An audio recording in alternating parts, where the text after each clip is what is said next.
नमो भगवते वासुदेवाय नमः। भगवान श्री कृष्ण चंद्र अर्जुन से बोले कि एक बार नैमिषारण्य में शौनक आदि 88,000 ऋषि एकत्रित हुए। उन्होंने सूत जी से प्रार्थना की कि हे सूत जी, कृपा कर एकादशियों का महात्म्य सुनाने की कृपा करें। सूत जी बोले, महर्षियों, एक वर्ष में 12 महीने होते हैं और एक महीने में दो एकादशी होती हैं। सो एक वर्ष में 24 एकादशी। जिस वर्ष में अधिक मास पड़ता है उस वर्ष 2 एकादशी और बढ़ जाती हैं। इस तरह कुल 26 एकादशी होती है। उनके नाम इस प्रकार है: उत्पत्ता, मोक्षदा, मोक्ष देने वाली; सफलता, सफलता देने वाली; पुत्रदा, पुत्र को देने वाली; षष्ठतिला, जया, विजया, आमलकी, पाप मोचिनी, पापों को नष्ट करने वाली; कामदा, बाथरुनी, मोहिनी, अपरा, निर्जला, योगिनी, देवसहिनी, कामिका, पुत्रदा, अजा, परिवर्तनी, इंदिरा, पाशाकुशा, रमा, देवोत्थानी एवं अधिक मास की दोनों एकादशियों के नाम पद्मनी और परमा हैं। ये सब एकादशी यथा नाम तथा फल देने वाली हैं। एकादशी के महात्म्य का वर्णन: जो पुण्य चंद्र या सूर्य ग्रहण में स्नान या दान से होता है तथा जो पुण्य अन्नदान, जलदान, शरणदान, भूमिदान, गोदान, कन्यादान तथा अश्वमेध यज्ञ करने से होता है, जो पुण्य तीर्थ यात्रा तथा कठिन तपस्या करने से होता है, उससे अधिक पुण्य एकादशी व्रत रखने से होता है। एकादशी व्रत रखने से शरीर स्वस्थ रहता है, अंत नाड़ियों की मैल दूर हो जाती है, हृदय शुद्ध हो जाता है, श्रद्धा भक्ति उत्पन्न होती है। प्रभु को प्रसन्न करने का मुख्य साधन एकादशी का व्रत है। एकादशी व्रत करने वाले के पितृ कुयोनि को त्याग कर स्वर्ग में चले जाते हैं। एकादशी व्रत करने वाले के 10 पूर्व के पितृपक्ष के और 10 पूर्व के मातृपक्ष के और 10 पूर्व के पत्नी पक्ष के बैंकुट जाते हैं। दूध, पुत्र, धन और कीर्ति को बढ़ाने वाला एकादशी व्रत है। एकादशी का जन्म भगवान के शरीर से हुआ। हे प्रभु के समान पतित पावनी, अतः आपको लाखों प्रणाम है। एकादशी व्रत की विधि: व्रतधारी को दशमी के दिन मांस और प्याज तथा मसूर की दाल इत्यादि निषेधित वस्तुओं का त्याग करना चाहिए। रात्रि को ब्रह्मचार्य रखे, स्त्री से रमण नहीं करना चाहिए। प्राप्त एकादशी को कड़ी का दातुन न करे। नींबू, जामुन या आम के पत्ते लेकर सबा ले और अंगुली से कंठ शुद्ध कर ले। वृक्ष से पत्ता तोड़ना भी वर्जित है, अतः स्वयं गिरा हुआ पत्ता लेकर सेवन करे। फिर स्नान कर मंदिर में जाना चाहिए। गीता पाठ करना या सुनना चाहिए। प्रभु के सामने यह प्रण करना चाहिए कि आज मैं शोर, पाखंडी, दुराचारी मनुष्य से बात नहीं करूँगा और न किसी के दिल को दुखाऊंगा। गो ब्राह्मण को फलाहार देकर प्रसन्न करूँगा। रात्रि को जागरण कर कीर्तन करूँगा। ओम नमो भगवते वासुदेवाय इस 12 अक्षर मंत्र का जाप करूँगा। राम, कृष्ण, नारायण इत्यादि विष्णु के सहस्त्र नाम को कंठ का भूषण बनाऊंगा। ऐसी प्रतिज्ञा करके मंदिरों में प्रार्थना करे कि मेरी लाज आपके हाथ है, अतः मेरे प्रण को पूरा करना।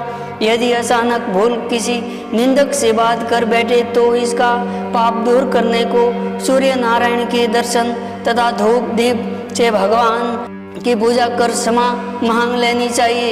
एकादशी के दिन झाड़ू नहीं लगाना चाहिए। चींटी आदि जीव मारे जाते हैं तथा बाल नहीं कटवाने चाहिए। चींटी आदि जीव मारे जाते हैं तथा बाल नहीं कटाने चाहिए। अधिक नहीं बोलना चाहिए। अन्न का दान देना चाहिए। अन्न दान लेना भी वर्जित है। झूठ, कपट आदि कुक्रम न करना चाहिए और दशमी के साथ मिली हुई एकादशी व्रत मानी जाती है। शिव उपासक तो इसको मान लेते हैं। वैष्णव को योग्य द्वादशी से मिली हुई एकादशी का व्रत करना चाहिए और त्रयोदशी आने से पूर्व व्रत पूर्ण कर लेना चाहिए। फलाहार में गोभी, गाजर, सलजम, पालक, कुल्फा का साग इत्यादि खाना नहीं चाहिए। मूली, आम, अंगूर, केला, बादाम, पिस्ता इत्यादि अमृत फलों का सेवन करना चाहिए। प्रत्येक वस्तु को प्रभु को भोग लगाकर तथा तुलसी दल को छोड़कर खानी चाहिए।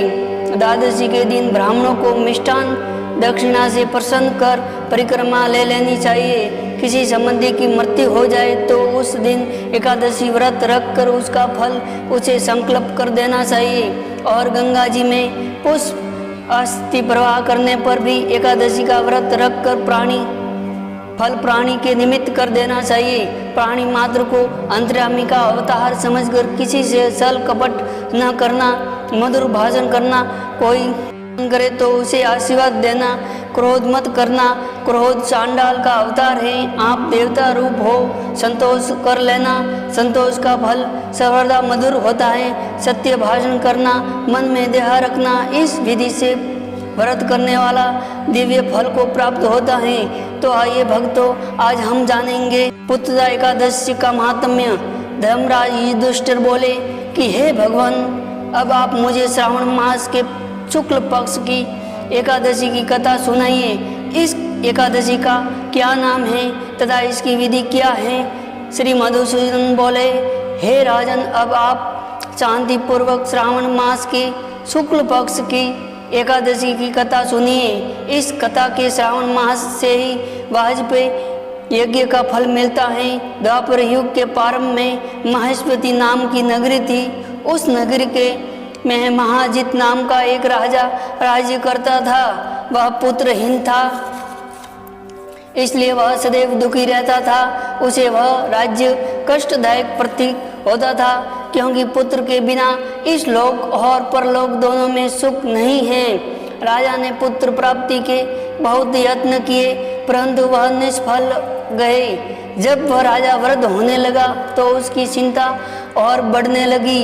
एक दिन उसने प्रजा से संबोधित करके कहा कि तो मैंने अपने जीवन में पाप किया और न न्यायपूर्वक प्रजा से धन एकत्रित किया, न मैंने कभी देवता और ब्राह्मणों को धन छीना और न किसी की धरोहर ही मारी।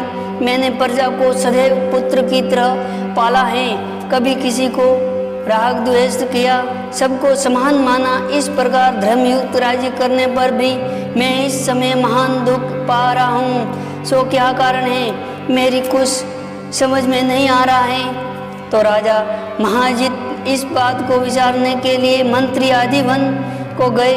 वहाँ वन में जाकर उन्होंने बड़े 2 ऋषियों के दर्शन किए। उस स्थान पर वयोवृद्ध और धर्म के ज्ञाता महर्षि लोमन के पास गए। उन सबसे जाकर उन महर्षि यथा योग्य प्रणाम किया और उनके सम्मुख बैठ गए। उनके दर्शन से सबको बड़ी प्रशंसा हुई और उनकी विनय करने लगे। हे देव, हमारे अहोभाग्य है कि हमने आपके दर्शन करे। इस पर लोमस ऋषि बोले, हे मंत्रीगण, आप लोगों ने विनय और आपके सद्व्यवहार से मैं अत्यंत प्रसन्न हूँ। आप मुझे अपने आने का कारण बताइए, मैं आपके कार्य को आसानी से शक्ति के अनुसार अवश्य ही करूँगा, क्योंकि हमारा शरीर परोपकार के लिए बना है, इसमें किंचित मात्र भी संदेह नहीं है।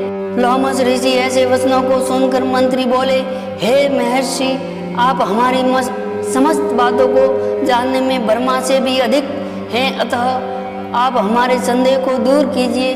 महेश्वती नाम की पुरी में महाजित नाम का एक धर्मात्मा राजा राज्य करता है। वह प्रजा को पुत्र की तरह धर्मानुसार पालन करता है, परंतु फिर भी पुत्रहीन है। इसमें वह अत्यंत दुखी रहता है। हम लोग उस राजा के प्रजा हैं, हम भी उनके दुख से दुखी रहते हैं, क्योंकि प्रजा का कर्तव्य है कि राजा के सुख में सुख माने और दुख में दुख माने। हमको उसके पुत्रहीन होने का अभी तक कारण प्रतीत नहीं हुआ, इससे हम आपके पास आए हैं। जब से हमने आपके दर्शन करे हमको पूर्ण रूप से विश्वास हुआ है कि हमारा कष्ट अवश्य ही दूर हो जाएगा, क्योंकि महान पुरुषों के दर्शन मात्र से ही प्रत्येक कार्य सिद्ध हो जाते हैं। अतः अब आप हम राजा के पुत्र होने का उपाय बतलाइए।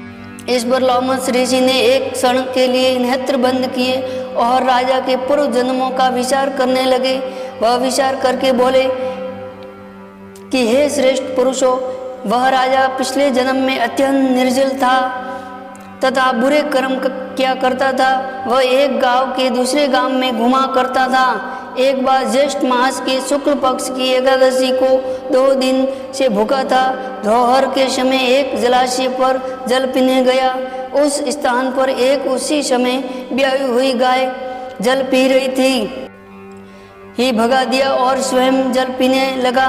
हे ब्राह्मणों, इसलिए राजा को ये दुख भोगने का पड़ रहा है। एकादशी के दिन भूखा रहने से उनको राजा होना पड़ा और प्यासी गौ को हटाने से पुत्र वियोग का दुख भोगना पड़ रहा है।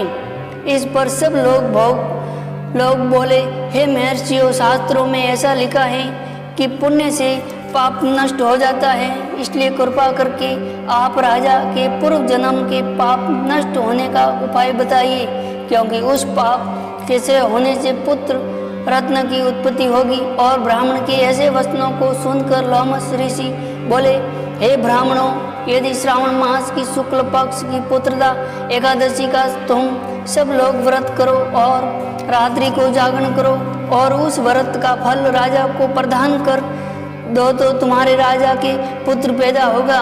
राजा के समस्त दुख दूर हो जाएंगे। मंत्रियों सहित समस्त प्रजा महर्षि लोमन ऋषियों के वाक्य अनुसार प्रसन्नतापूर्वक अपने नगर को वापस आ गए। उन सब लोगों ने श्रावण मास के शुक्ल पक्ष की पुत्रदा एकादशी की और लोमस ऋषि के आज्ञा अनुसार विधि पूर्वक व्रत किया और द्वादशी को उसका फल राजा को दिया।